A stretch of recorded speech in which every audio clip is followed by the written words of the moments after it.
Yeah, it's an incredible feeling.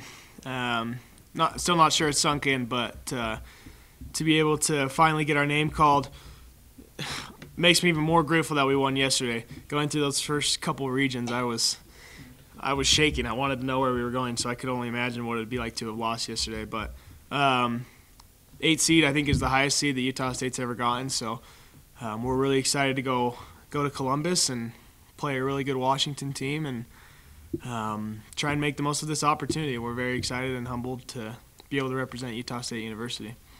You said the tournament that you were at the last championship game at the Orleans. Have you ever been to an NCAA basketball tournament game the Aggies have played? It's a great question. Not that I remember. Your dad never took you in? I don't think so. Not that I remember, no. Okay. Usually, by the time I was older, I was always playing in basketball tournaments, so never could. Do you know anything about Washington? Watch them play? I don't. I know they ran through the Pac-12. I think they stumbled a little bit at the end of the season, but they're a really good team. And I was just told they play zone. They play quite a bit of zone, so we'll see what happens there. But most Washington teams can shoot it really well, and obviously they're a high major school, so they'll have lots of athletes. But we're excited for it. So you mentioned 8 seed being the highest Utah State's ever gotten. Like, what's it like to be a part of a team that basically just made history with the tournament? It keeps going, all these history things. Yeah, I know, it's incredible. It's I would have never thought that we would be at this point with how my first couple of years went. But just how we've grown as a team and how each player individually has grown, and it's been an incredible ride. And I couldn't have asked for anything better. So, well, I can, I guess, go win a couple of games here. But to this point, it's been an incredible journey, and we're obviously very excited to have helped bring Utah State basketball kind of back to where it needs to be. Well, that's you were asked that last night, and you mentioned that your goal is to win an NCAA tournament game at Utah State rather than conference championships even further up. So. Yeah, it's been 18 years. Wasn't it? Was it Ohio State that they beat? And don't remember that. I was probably 4 or 5, but I do remember all the losses throughout the next few years. So, and those were really good Utah State teams that just, for some reason or another, couldn't find a way to get over that hump. But we're hoping to be that team that could do that and make some noise for our program. You mentioned the anticipation of waiting. Did it matter to you where or what seed? Ideally we were hoping and crossing our fingers for Salt Lake City, but realistically that probably wasn't going to happen. But we wanted the best seed that we can get. Just it doesn't really matter what color jersey you're wearing, but as far as respect wise, so getting an 8 seed was awesome. But more than anything, just for me, getting our name called was awesome. I was having real butterflies and was really shaking. I wanted to hear our name for sure. Did you anticipate that coming in that spot? You seem to react quicker than anybody else. Well, look back at my photos. We were, that was the third region, so we figured it was coming at some point. But as soon as he said first Mountain West team, we knew that was going to be us. So we popped right up and started cheering. Is it like opening your mission call?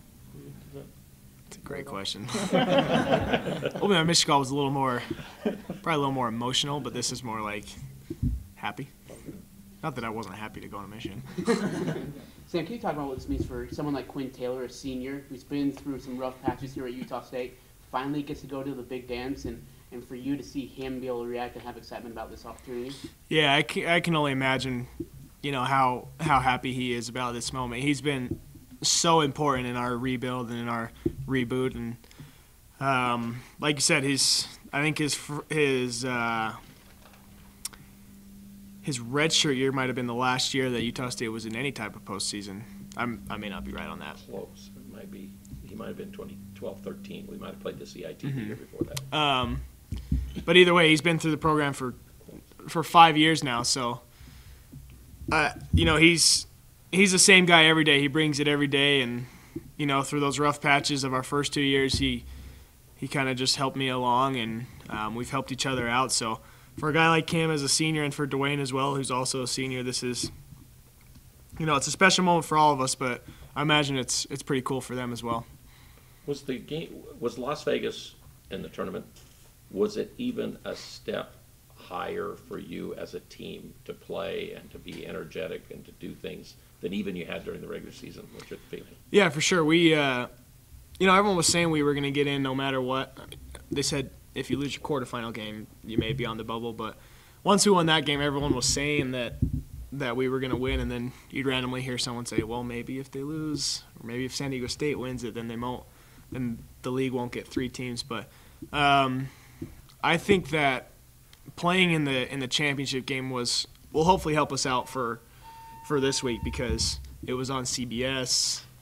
We had big-time announcers. There was a huge crowd. We knew everyone was going to be watching. So that was a big moment for us. And, I don't feel like there were any jitters for us yesterday.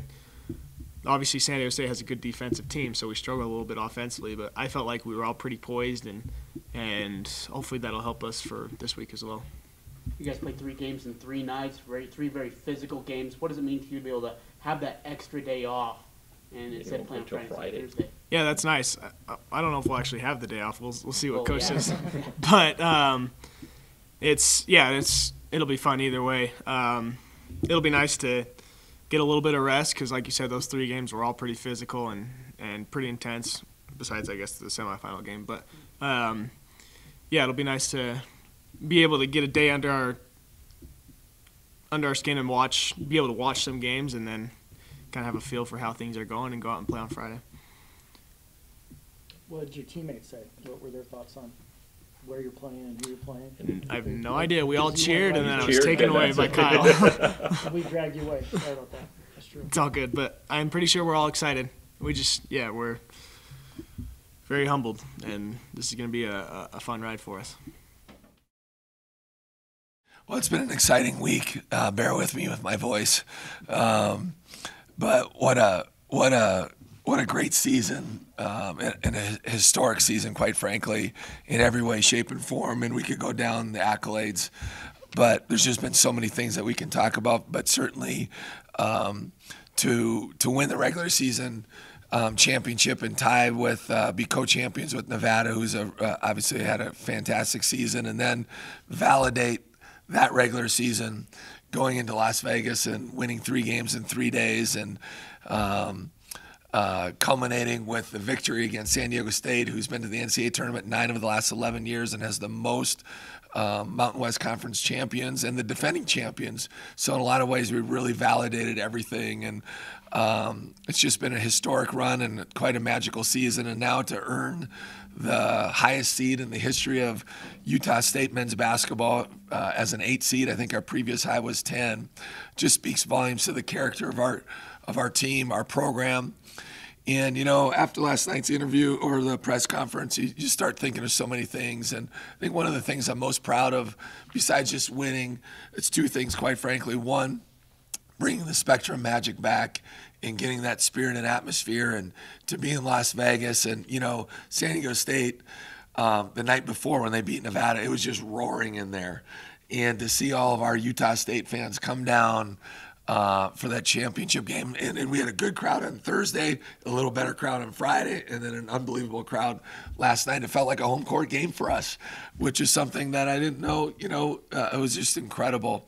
And so that was amazing. And then when you reflect back on the season, you play 34 games we've played right now, right? We're 28-6. To not lose back-to-back games over a 34-game span is just an absolutely incredible accomplishment, and that speaks so much to the character, the toughness, physical toughness, but more so mental toughness, because we all know over a 5.5, almost 6-month season now, there's so many ebbs and flows and ups and downs, and guys can take things personal, and then you're dealing with flu, and you're dealing with all this stuff and the travel, and to really come together and do that is quite an accomplishment. So the NCAA tournament, we're so excited to represent Utah State in the right way, and obviously the Mountain West Conference in a first-class fashion. And it's the best sporting event in the country, in my opinion, or of the year. And to be able to go into Columbus on a Friday do battle with Washington. I haven't really seen Washington play this year. I know their head coach is Coach Hopkins, who came from Syracuse, so I know they play exclusively all the Syracuse matchup zone, so to speak. They're the Pac-12 champions, so should be a heck of a contest. Coach, so What else you guys want to talk about? teams that haven't been to the tournament in 8 years, a lot of them go in and they're grateful to have made it. Yeah. I don't get the feeling that these guys will be like that. Right. That's what we talked about. Like our guys, all season long, we wanted to win the Mountain West Championship, right? And like I think I've said before, everybody kind of looked at, I know talking to different service groups and this, that, and the other, and talking to, they're kind of looking at you like you're half crazy, and like I said early on, it's always impossible until you make it possible. And these guys made history that way. And, coaching for 23 years, I've coached on really, really good teams and really, really bad teams and everything in between. And every season has its own story, as we know. And this has been like a fairy tale, quite frankly. But these guys have it's the best team that I've ever been around in terms of our guys know how to compartmentalize things and they always know how to move on. And they don't get too, it's a little cliche as coaches are, don't get too high, don't get too low. I firmly believe in celebrating success for a little bit of time, because as hard as you work, you better enjoy it a little bit too. But then you got to move on, and it's on to the next thing. And these guys as a group, man, it's incredible what they do, and the ability to get to the next. When we lost to Fresno, for example, or Nevada, let's say, because we got destroyed at Nevada, and it just wasn't pretty. But then we had to play Air Force next, and Air Force with their Princeton style and all the different things, and then we had Fresno next, so it felt like maybe a bit of a trap game. And the next day in practice, Sam is out there and walked through just talking like crazy and getting our guys going to the next spot. And when you have guys in your program, and it's not just Sam, but specifically that day it was, and getting our guys onto the next page, it's just amazing what you can do. And so, it's like we win the regular season title. And, we beat Nevada after an emotional week, go to Colorado State. We didn't play our best. I thought Colorado State was great. We were emotionally spent. We were physically spent. Somehow, some way, we found a way to win that game at the end of that game. And so we've been able to answer the bell. And then we go to the conference tournament. And, everyone's asking about the NCAA tournament. And our guys weren't even thinking about that. It was just all about, let's win this tournament. You know what I mean? Let's validate what we did. Let's leave no doubt to what we did in the regular season. And so we won that, and it was cool today, and our guys are pumped, and they got the nets, and they've earned all that. But you could tell, like, after that draw, like, the guys are like, let's go get these guys. It wasn't even they're already, it appears to me like they're enjoying it, but they're already on to the next deal. And that's what winners do, and we got a lot of winners in our program. So you had a chance to talk to the team a little bit, right? A little bit, but more small talk. I mean, as much as my voice would allow me to. And what was their reaction to who you're playing and where you're playing? Well, they're excited. It's like anything. Of course, immediately they're all grabbing their phones and they're like, researching their roster and researching the whole thing and looking at that kind of stuff. And of course, they're the Pac-12 champion. And anytime you're playing a regular season champion, they got to be good, because you got to withstand a lot of things to do that.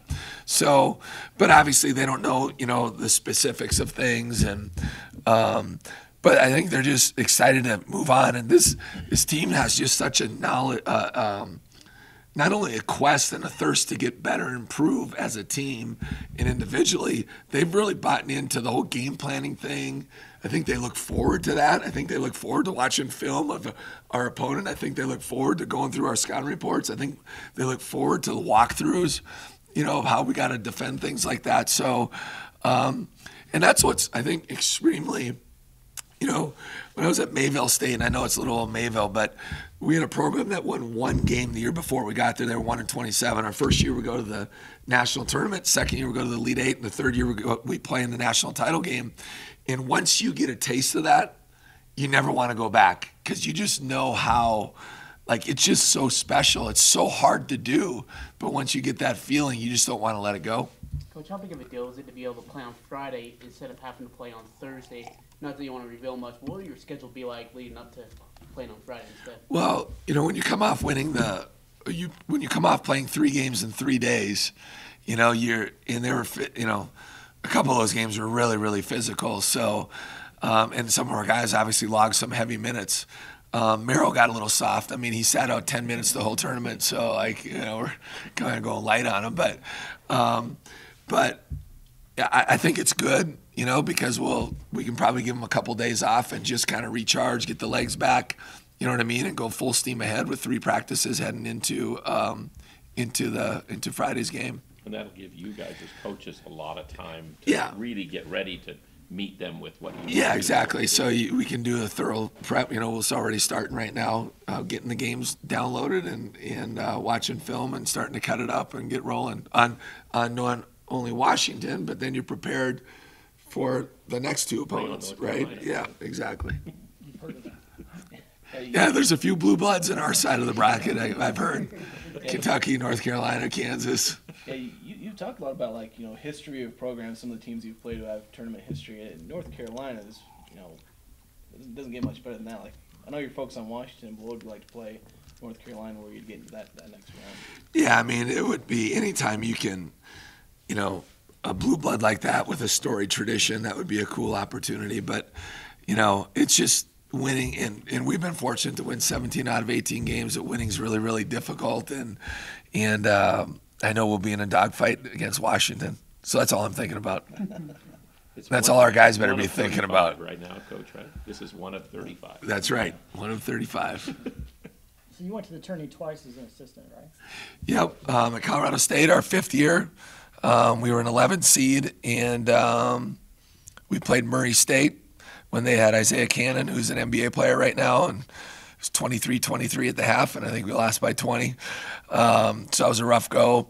And then at Nebraska, we were an 11 seed, and we played Baylor in San Antonio, and I had about 14 minutes of head coaching experience that game. I won't go any further on that, but you can probably figure out what happened. But is it important to be an 8 seed? I mean, to get that respect that you can get to where the. Yeah, it was the first year with the whole new system, right? With the net rankings and and you just didn't know how things were going to go. And, that's where we were, it's just a little bit of a roller coaster in some respects. Like since the bracketology started, we were outside the bubble, but we were right there. Then we kind of worked our way on the bubble, and then we kind of, went back a little bit after the Fresno loss, but we were still right there. And, we knew it was tough because not only the way we lost, but then I think our guys sensed a little bit, and we didn't talk a lot about it. Every now and then we would talk like, hey, every game matters to us. Truly, every game means something to us. It's one thing when you're in 7th and 8th and 9th where maybe you kind of play a little bit. Maybe some guys are thinking, and the coaches don't think like this, of course, but maybe as a player they say, well, what's the difference between a 6 seed and an 8 seed? I don't know if they think like that or not, but when you're in a position where you're on the bubble, just outside the bubble, like every game means something. It truly, truly matters. And so I think that maybe helped us going into the conference tournament because I'm not sure it felt any different than what we experienced all year long. You know what I mean? And so, but it is a sign of respect. We said all along, it's interesting. We were picked 9th in conference play, and we got an 8 seed in the NCAA tournament. And so when you think about it like that, Quinn Taylor actually said that, and it kind of just makes you think a little bit like, wow, how far these guys have come. And we could talk all day about that, but it is a sign of respect. And as you guys know, I'm a history major, so I'm always where we were, where we are, and where we're going. And you think back to where we were 11 months ago and where we were this summer. And I could talk all day about the improvements of the team. I could talk about the improvements of certain guys, not only with their skill level, their ability to adapt. A couple of our guys really shed a bunch of weight. you know what I mean, and got serious about nutrition and serious about the strength and conditioning aspect of things. And there's no doubt there's been a direct correlation with that. You know, you got upperclassmen like, I mean, Sam's lost, what, like 12 or 14 pounds. Quinn Taylor lost, I think, 30 pounds. So, like, some guys have really done what's necessary. And some guys, like we say all the time, some guys talk the talk and some guys walk the walk, and actions speak louder than words, and certainly their actions have spoke louder. So, but there's just so much pride here. You know, you think of you just have so much pride in you know, Utah State's been to 20, this is 21 now NCAA tournaments, and Stu Morrill has been unbelievable, and it just means so much to kind of restore what we want to do. And obviously it's a new era. When I say new era, being in the Mountain West, right, and getting back to what our expectations are that way. And this group of young men have made history, and they'll always have that bond. And we want to really connect our team and certainly our program with the greats, whether it's Coach Morrill being at our Nevada game, or a guy like, you know, Spencer Nelson, or, you know, just going right back, J.C. Carroll and all of the former Aggie greats. Marvin Roberts, you know, spoke to our guys